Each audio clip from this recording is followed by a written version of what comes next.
السلام عليكم الخوت، مرحبا بكم في فيديو جديد، في تجربة جديدة، سلسلة وثائقية حول ذهابي إلى الشاولين تمبل في الصين. معكم المدرب هشام بالهداوي. قبل ما نبداو ما تنساوناش من الخيرات في القناة والتعاليق، بغينا التفاعل ديالكم حيت هاد الخدمة هذه مضروب عليها تمارة بزاف، بغينا نشوفوا الناس كتفاعل كتنخرط باش نزيدو نديرو مجهودنا ونفيدو الناس. ولا بغيتوني ندير فيديو على الفيزا الصينية، كيفاش خديتها، كيفاش مشيت، كتبوا لي في التعاليق فيزا صينيه. الا جات التعاليق بزاف غادي ندير الفيديو ان شاء الله.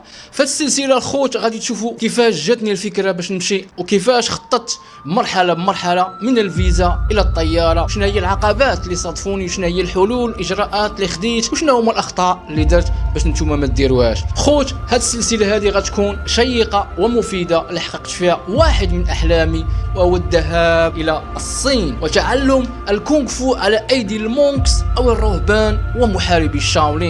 اترككم مع الحلقه الاولى في مغربي في شاولين تمبل. فرجه ممتعه واراكم بعد الفيديو. اكشن.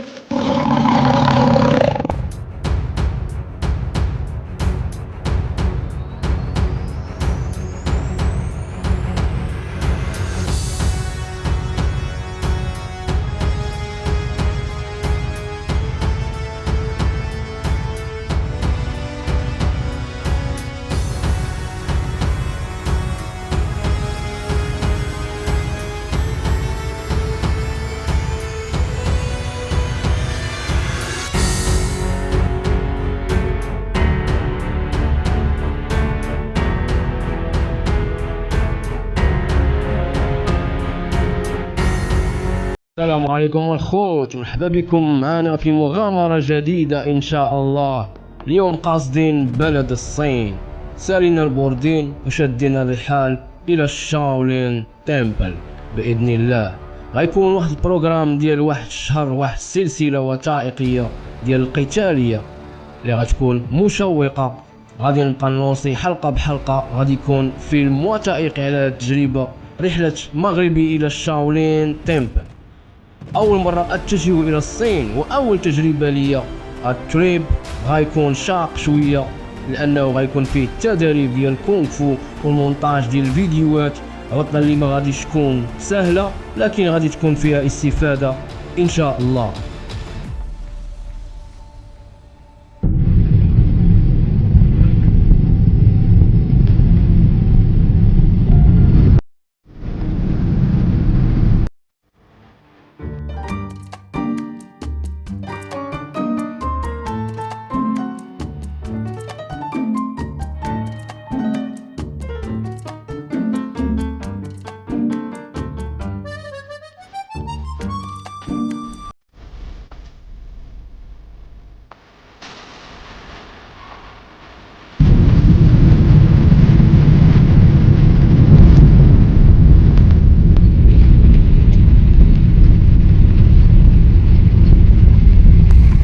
وصلنا الحمد لله على خير وبالسلامة مطار بكين.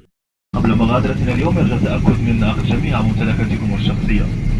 نشكركم مرة أخرى لسفركم مع طيران الإمارات، كما نرجو أن تكونوا قد استمتعتم برحلتكم، آملين أن نكون في خدمتكم مرة أخرى في المستقبل. شكرا، طاب مساءكم. يلا وصلنا لمطار بكين، باقا الطريق طويلة ان شاء الله. غادي ناخد واحد جوج ترانات ولا قطارات عاد غنوصل للمدينة اللي غادي ليها انا، المدينة فين كاينة الشاولين تمبل، او بالاحرى اكاديمية ديال مهوى شوان ملحقة الشاولين تمبل الاولى.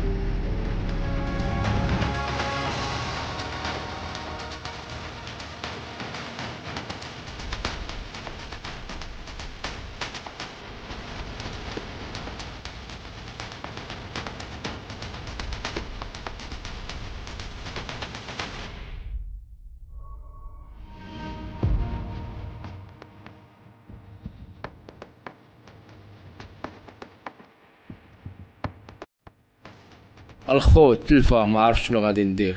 يلا وصلت، خديت الباكاج ديالي، كنتسنى نشوف كيفاش غادي ندير، حيت بالليل اول مره مع ما نعش مزيان، ما عارف شنو غادي ندير، خليها على الله.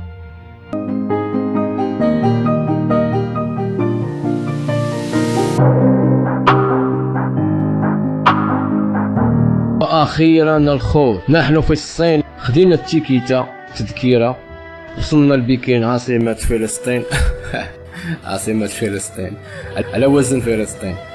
المهم وصلنا لبكين عاصمة الصين، تذكيرة باش غنمشي في القطار لواحد المحطة ديال الباصات اللي غادي يديوني للمدينة ديال تشينغتاي، اللي من تما باش غنمشي للشاولين تمبل. كنتسناو الباص ودازت عندي يومين ما عرفش كيفاش دازت. واو تذكرة باللغة الصينية، بس مزيان تكون كتعرف شي لغة اللي ديال داك البلاد اللي كتكون مسافر ليها ولا غادي ليها، واخا ما كتكونش بهاد الخطرات، واخا ما كتكونش كتقل اللغة ديالهم. المهم مزيانة كتستافد، حيت اللي عنده فمو كما كنقولوا ما كيتلفش. يعني عندك فمك راه تسول، كتبقى تسول هنا وتسول هنا بالاشارات، كتوريهم الوراق لادريسا فين غادي، وكيوريوك شنو دير واخا بلا لغه بلا والو. كاينه لي زابليكاسيون ديال الترجمه، المهم كديباني. المهم الخوت هذا هو المانيال ديال التدريب، صيفطوه ليا بالايميل وانا شديتو امبريميتو وجمعتو، حيت ملي كتكون شي حاجه عاشقها كتخدم ليها. واخيرا الحلم يتحقق، حلم المجيء او السفر الى الشاولين تمبل. كونغ فو مغامرة شيقة ومحمسة.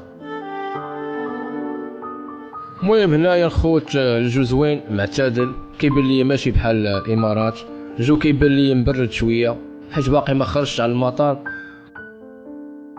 ثانك يو خوت. الباص هو هذا اللي غادي نمشيو فيه، باص ناضي عمي، باقي بميكتو. حطوا الباكاج.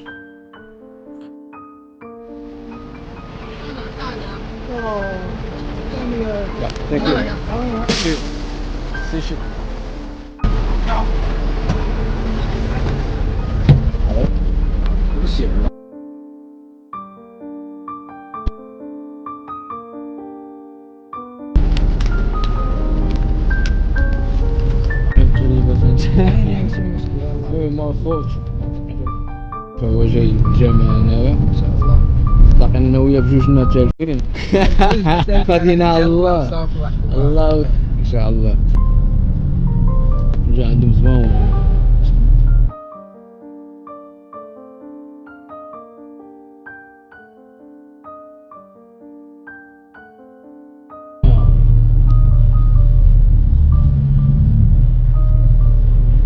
انا راه مزال على الطريق صغير.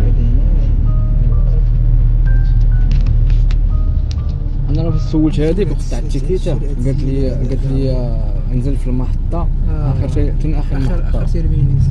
وقيلا كاينه محطه ديال البيجين فين كاين تاكسيات والتران وغيره. شرحت لها وكان غادي واحد البلاصه، انا قالوا لي اخر محطه غادي واحد البلاصه. داكشي المشكل دابا الطاكسي كيكون شويه غالي. انا مشيت في الطاكسي الباص عاوتاني ولا هادشي اللي بان لي عاوتاني والو التلفا. المشكلة كلشي بالشينوي. والله انا خصني نعرف فين المحطة عندي، ولكن باش باقي انا ما نعش مزيان، باغي نريح نرتاح نشوف فين المحطة شنو غندير.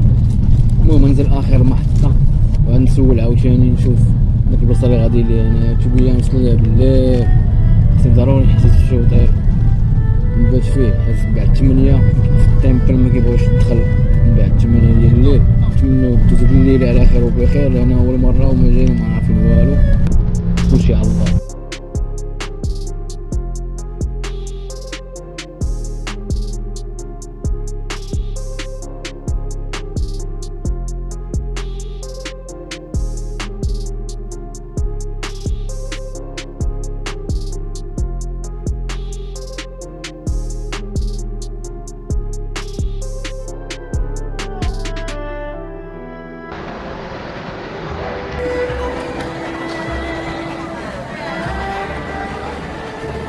السفر طويل.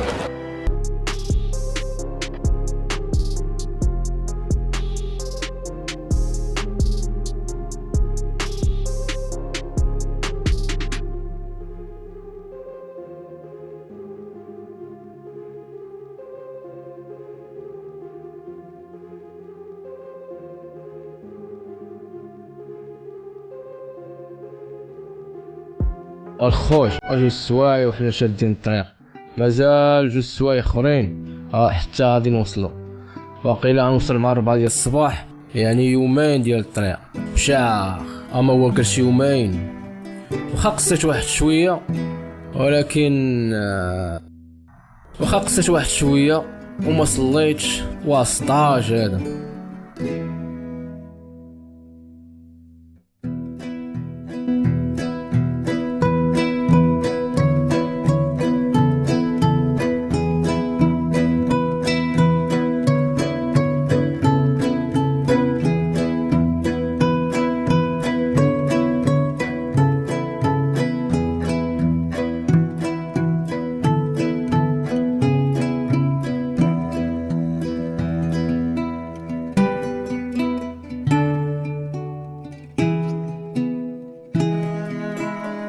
المهم الخوت خرجنا نرتاحوا شويه حيت مازال الطريق عندي.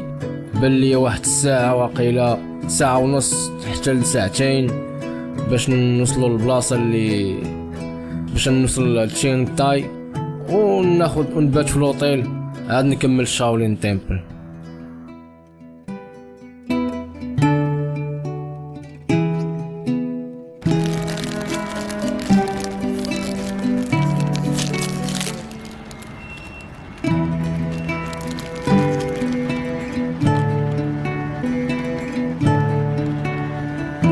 الطيارة والبارح 26 اليوم 27 يومين ديال الطريق. كنتسنى اخر تران اللي غيديني لمدينة سميتها تشين تاي نمشي لها فين كاينه شاولين تمبل، ولا بالاحرى الملحقة ديالها. التران غيمشي مع 4 دقائق، يعني وصلت تما ديك 5.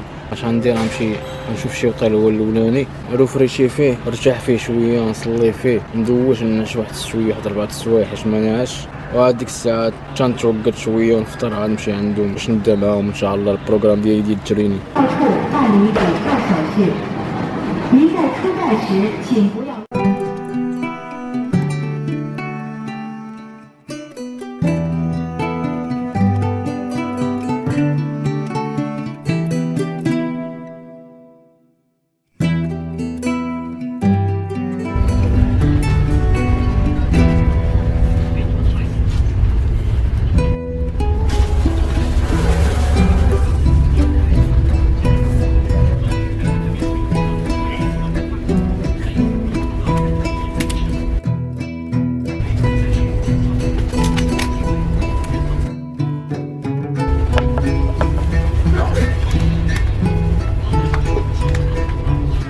واش الخوت صباح الخير عليكم.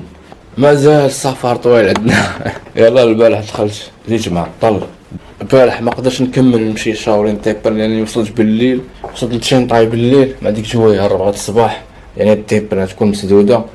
قلت راه نعس في شي اوتيل نرتاح شويه عاد نكمل الترايب ديالي الشاولين تيمبل. كما كتشوفوا هانتوما هو الاوتيل اللي كريت، طاي سامبل زوين ما بيش، يعني الثمن مناسب داك 198 ين الين الصيني. نتوما يعني غرفه فيها 2 سراير، الطريحه التقليديه الصينيه داكشي ديال الافلام. باقي ما دشنتش هادشي، هذا غنمشي نجيب الفطور وغنجي نفطر حيت مشى عليا الفطور. الفيو على المحطه ديال محطه ولاد زيان الصينيه. ما سبحان الله العظيم حلمت بهاد البلاصه بالحلم ديالي. واحد النهار ملي فقت اليوم وشفتها بحال قلت تذكرت شي حاجه، بحال قلت هاد الحدث هذا المهم داز في دماغي. جيت مدكدك ما فيا ماي تجمع، بقيت جار الباكطاج ديالي كنقلب على اللوطيل اللي غنسكن فيه يكون الثمن مناسب ويكون قريب ليا باش على حسب اليوم غنخرج نشد الترونسبور باش نمشي للشاولين تيمبل واللي هي كاينه في هاد النواحي. كانت قريبه غادي نمشي ندور نجيب الفطور، نفطر ارتاح شويه ونبراني ونوجد الوراق ديالي ونوجد العيبات ديالي، وهاديك الساعه نشد الرحال ونمشي. الا كانت بعيده غادي نحاول نبات هنا هاد الليله عاوتاني هنا حتى لغدا الصباح ونمشي. نتوما في شاولين تيمبل بعد 8 ممكن لكش تدخل باش دير تشيكين، تقاد امورك باش تبدا معاهم. خص تيكون الصباح تيكون افضل. المشكل اللي خايف منه هو الويكاند كلمه خدامينش عاوتاني. في واحد الورقه صيفطوا لي الايميل غنشوف التوقيت عاوتاني واش الويكاند كيخدموا ولا لا. كانوش كيخدموا خصني نمشي اليوم في اقرب وقت، يعني خصني نخرج بكري من هنايا باش نوصل دغيا ونوصل بكري باش عاوتاني ما نفوتش 8 عشان نزق تما عاوتاني كندور كندوروا على برا وما كاينش فينا الناس المهم الخوت ما نطولش عليكم. الحمد لله الذي احياني بعدما اماتنا واليه النشور، ونوض نتوكلوا على الله. نخرج نكمل الترايب ولا نبات هنا هذه الليله هذه في المدينه هنا حدا المحطه حتى لغد ليه، وعاد نقصد شاولين تيمبل. خليكم معايا تشوفوني شنو ديت من بعد، شنو قررت غندير من بعد.